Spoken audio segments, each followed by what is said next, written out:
Mobange ya culte oyo ezalaki bongo organisé dimanche 8 décembre 2024 oyo awa na église pentecôtiste lumière du monde mboka ekimelo oyo ezalaka na arrondissement 6 talangai na quartier Manyanga noko na ngai ndimelanga que référence ezalaka bongo arrêt la ferme bazalaki bongo très bien nourri epai ya motei mpe mosali ya nzambe ya solo solo avec maman na thème comment se défier de toutes les fêtes non bibliques lokola la fête ya Noël bana na nzambe basepelaki bayokaki ba vérité cachée bayokaki ba mystère caché oyo ya ba fête ezalaka na kati ya biblia te.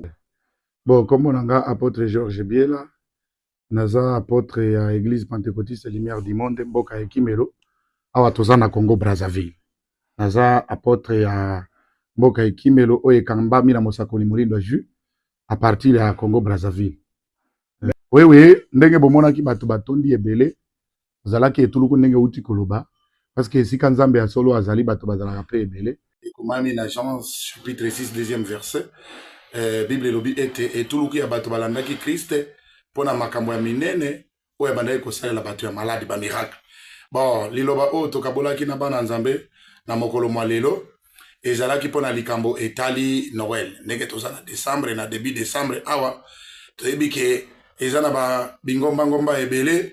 ba appuyer ke makambo ya Noël ndoto bandaki kolandela kofandela makambo ya Noël kolakisa bana nzambe ke Noël ezali biblique te eza ata na verset moko te oyo elobi ke Noël c'est la naissance du Christ. Noël ezali fête ya nzambe te parce que na biblia ezali te. Le likambo to bandaki kokabola na bango pamba te makomi masanto elobi pe na mokanda ya révélation 22:18 révélation babengaka ba franc-maçon apocalypse elobi soki obakisi likambo oyo ezali na bible te nzambe pe akolongola mapamboli kati na c'est-à-dire quoi eloko oyo babakisi le 25 décembre ke ezalaka Noël na naissance du Christ ekomami na biblia te bato oyo bazali na nzambe ya solo bakoki kofete Noël te. Noël ezali satanique selon la bible yango wana bato batombolaki mai na fin ya culte moto na moto atombolaki mai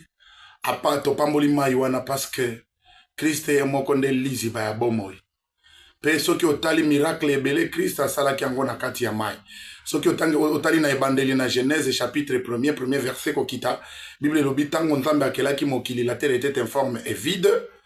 il y avait des ténèbres à la surface de l'abîme et l'esprit de Dieu se mouvait au-dessus des eaux. Bible elobi lisusu Christ mokolo oyo babetaki likunga na mopanzi na ngoma ya Golgotha mai ebimaki na mopanzi na ye. Siko Kristo nde liziba ya bomoi ntango totombolaka mai wana tozopambola mai tolobi mai oyo ezala lisusu mai te ekoma nde makila ya Kristo ntango moto amelaka miracle mpe esalemaka wana de moko bima ezali kindoki te ezali mpe bokoko moko te tosimbaki na est nga nazali mwana ya mosakoli Molindo Ju ntango nakotaki na mboka ya Kimelo le docteur Rabi Molindo Ju nde aza mobeti mipepe ya liboso na mokili mobimba oyo ekomama na Marc chapitre 16 17 18 à mon nom ils chasseront les démons nde oyokaki ba oyo bazoganga nde bademo oyo Kristo alobi na kombo na ye tokobengana milimo mabe seli na mboka ya Kimelo biso tobenganaka milimo mabe nde église nyonso babenganaka milimo mabe te ezali ya Satan parce que recommandation ya Kristo alobi à mon nom ils chasseront les démons nde omonaki wana tozo imposer maboko milimo mabe ezoganga kati ya bato pe ezotika c'est biblique. Oui tokosala parce que normalement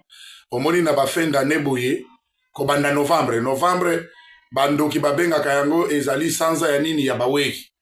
wala ezalaka makambo ya catholique babengaka yango sanza ya bawei bafeteki yango mpona bawei alors que soki balobi novembre ekomi sanza ya bawei biso baviva tokei wapi parce que soki otali na l'église na bango soki basali kilte de jeune bapaka bakotaka te kilte de mama bapapa bakotaka te kilte de papa bamama bakotaka te ebongo kilte ya bamort baviva bakotaka kosala nini c'est-à-dire spirituellement bazalaka remplacer na bamort nde tolobi te sanza ya bawe ezalaka te nde tobetaki bango na novembre mpo novembre balingaka kosala basacrifice décembre mpe ndenge baza na fete na bango ya Noël ezalaka sacrifice mabala ebebaka nde periode bayibaka baetoile ya bana mike tozofrape mpe bango tadi tokokende ti tozali kose préparer mpona bareveillon ndenge outi koloba wana le 31 décembre le premier toza na bango moto tokobeta bango toza na baculte